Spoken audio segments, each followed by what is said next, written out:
જી હર હર મહાદેવ. માધ્ય પૂર્ણિમા અને 32 પૂર્ણિમા નામથી પણ ઓળખવામાં આવે છે. માન્યતા મુજબ આ પૂનમના દિવસે દાન દક્ષિણા કરવાથી 32 ગણું ફળ મળે છે. તેથી માધ્ય પૂર્ણિમાને 32 પૂર્ણિમા પણ કહેવામાં આવે છે. પુત્ર અને સૌભાગ્ય આપનારી આ પૂર્ણિમાને કરવાથી વ્યક્તિના બધા દુઃખોથી છુટકારો મળીને મોક્ષની પ્રાપ્તિ થાય છે. આ વર્ષે ફેબ્રુઆરી 2026ના રોજ માધ્ય પૂર્ણિમા રહેશે. માધ્ય પૂર્ણિમાનું મહત્વ: પુત્ર અને સૌભાગ્યને આપનારી આ પૂનમના દિવસે વ્રત કરવાથી વ્યક્તિના બધા દુઃખોમાંથી છુટકારો મળે છે અને મોક્ષ પ્રાપ્ત થાય છે. પૂનમના દિવસે વિષ્ણુ ભગવાનની પૂજા ઉપાસના કરવામાં આવે છે અને સારા ફળની પ્રાપ્તિ માટે લોકો વ્રત પણ કરે છે. માધ્ય પૂર્ણિમાના દિવસે ભગવાન સત્યનારાયણની કથા કરાવવી ખૂબ શુભ અને ફળદાયી માનવામાં આવે છે. માધ્ય પૂર્ણિમાના દિવસે ગંગા સહિત અન્ય પવિત્ર નદીઓમાં સ્નાનનું પણ ખાસ મહત્વ છે. ખાસ કરીને પ્રયાગરાજના સંગમ નદીમાં સ્નાન કરવાથી સૂર્ય અને ચંદ્રમા યુક્ત દોષથી છુટકારો મળે છે. તેથી આ દિવસને પુણ્ય યોગ્ય પણ કહેવામાં આવે છે.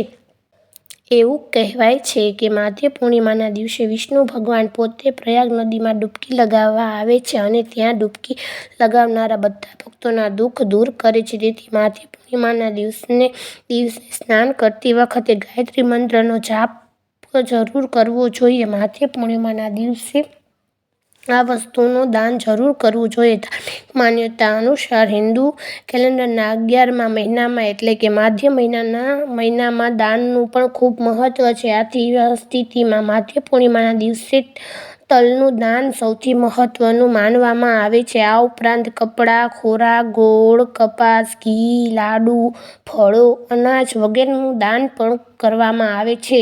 પૂરામાં અનાજનું વગેરેનું દાન કરવામાં આવે છે. માઘ મહિનાની શુભ પૂર્ણિમાના દિવસે બ્રાહ્મણો અને ગરીબોને દાન કરવાથી વ્યક્તિને મોક્ષ પ્રાપ્તિ થાય છે. માધ્ય પૂર્ણિમાના દિવસે આ 5 કામ ન કરવા જોઈએ. ઘરમાં કંગાળ છવાઈ જાય છે અને જે ઘરમાં આ 5 કાર્યો થાય છે ત્યાં માતા લક્ષ્મી એવા ઘરને હંમેશા માટે છોડીને જતી રહે છે. માધ્ય પૂર્ણિમાના દિવસે ગાયને આ એક વસ્તુ જરૂર ખવડાવવી જોઈએ જેથી ભગવાન વિષ્ણુ અને માતા લક્ષ્મી તમારી ઉપર હંમેશા કૃપા વરસાવશે.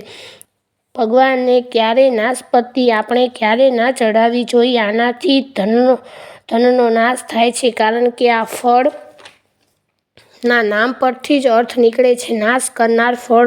શાસ્ત્રો અનુસાર જે વ્યક્તિ કોઈ પણ શુભ દિવસે ખાસ કરીને માધ્ય પૂર્ણિમા પર દ્રાક્ષ કે કિસમિસ ખાઈ લે છે તો તેના જીવનમાં ક્યારેય ધનની કમી થતી નથી.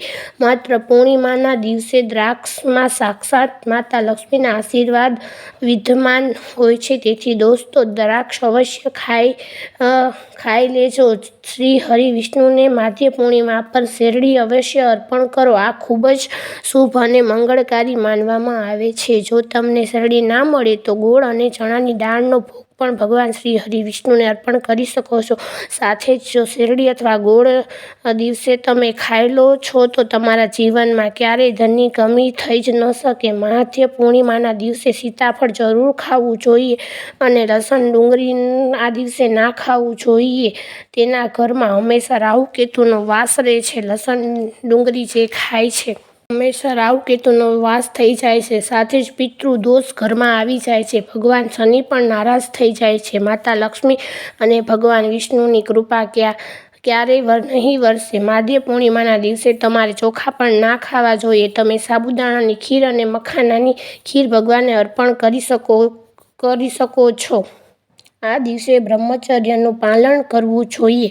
લસણ ડુંગળી ના ખાવા જોઈએ. સુહાગન મહિલાઓએ વાળ ના ધોવા જોઈએ. આગલા દિવસે જ ધોઈ લેવા જોઈએ. તુલસીના છોડ, સાવરણી, સુહાગની સામગ્રી કે મીઠું ક્યારેય કોઈ બીજી વ્યક્તિને ના આપવું જોઈએ. સ્ત્રીનું અપમાન ન કરવું જોઈએ કારણ કે સ્ત્રી લક્ષ્મીનો જ સ્વરૂપ કહેવામાં આવે છે. કોઈની નિંદા ન કરવી જોઈએ. આ દિવસે ગાયને તાજી રોટલી ખવડાવો. ગાયની અંદર 33 કરોડ દેવતાઓનો વાસ હોય છે. ગાયને રોટલી આપતી વખતે તમે ઘી અથવા અંદર ગોળ અને હળદર નાખી શકો છો.